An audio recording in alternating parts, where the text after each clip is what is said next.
Hi guys, so this week we're going to look at the data from my flash glucose monitor to see how my eating impacted my glucose levels.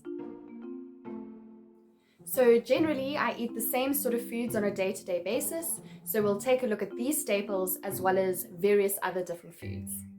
So this is what a typical day looks like for me. I generally start in the morning with some Pilates or stretching, have breakfast of homemade muesli with milk, and then I start my workday.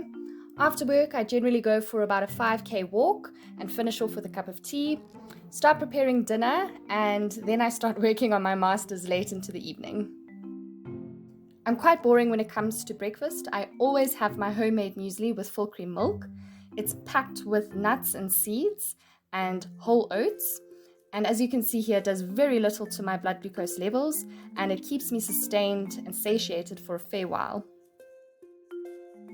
Freshly squeezed orange juice is my Achilles heel, and I firmly believe that this is what has kept me healthy throughout the last 2 winters. I was very pleasantly surprised to see how little impact it had on my glucose levels, which is probably influenced by the fact that I usually have it after I eat my muesli. So the fat and all of that coming from the muesli probably results in a very slow release into my blood. Generally, I don't really consume a lot of hot drinks, but I love a cup of chai tea, which I make with full cream milk, and I heat that up in the microwave and add a teaspoon of sugar, and I let the tea bag steep for a fair while. And as you can see here, also very little impact that this has on my glucose levels. Sometimes I skip lunch because I'm not very hungry or I get distracted, but when I do have lunch, it's usually leftovers from the night before. So in this case, I had spinach, feta, and tomato quiche with a garden salad.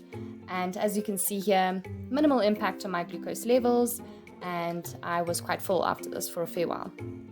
Mid-afternoon, I almost always have a piece of Drawvors, which is my other Achilles heel, and I only ever buy the Drawvors from Pick n Pay because the flavor combination is just right for me. And I'll have a fruit. So in this instance, I had fruit salad, which I made with apples, naartjie, orange, and strawberries. Here you can see it had a very small increase in my glucose levels, and I'm sure all the fiber that I'm getting from the whole fruit is preventing a large spike. To end my day, I usually go for a 5k walk around the neighborhood, which usually lasts me about an hour. It's a fairly easy walk with some inclines, but not too steep. And as you can see here, very little impact on my glucose levels over that time. I then have a cup of 5 Roses tea with full cream milk and 1 teaspoon of sugar. And I sit in my garden and admire my plants and listen to the birds, which is lovely. And yeah, you can see here, slight impact on my glucose levels with a slight increase, but nothing too major. What I cook for dinner varies. I generally try to make sure that I have some vegetarian dishes within the week, and sometimes my husband cooks, which is great for me to have the night off. And in this instance, I had roast chicken, veg, and potatoes, and made sure that half of my plate was veggies, so getting loads of fiber from them. And you can see very little impact on my glucose levels with this meal as well. Sometimes after supper, I'll have something like 2 pieces of dark chocolate, and it was very interesting for me to see how little impact the chocolate had on my glucose levels, but perhaps it's not that surprising given that chocolate is 50% fat. In the first week, I noticed that I tended to have quite low glucose levels, especially in the late afternoon, which could possibly be linked to the fact that sometimes I would skip lunch or eat a late lunch. And coming to think of it, this would probably be linked to the headaches that I would sometimes experience and that hangry feeling which my husband would have to deal with.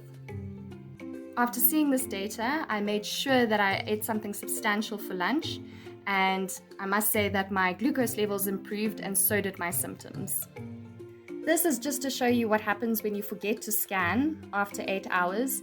Whatever data hasn't been scanned in 8 hours prior gets lost, so unfortunately you get breaks in your graph. So this is a reminder to constantly scan to transfer the data from the sensor to your app. Next week, we'll take a look at how some other foods impacted my glucose levels and how my overall performance was after the 2 weeks. Tune in then.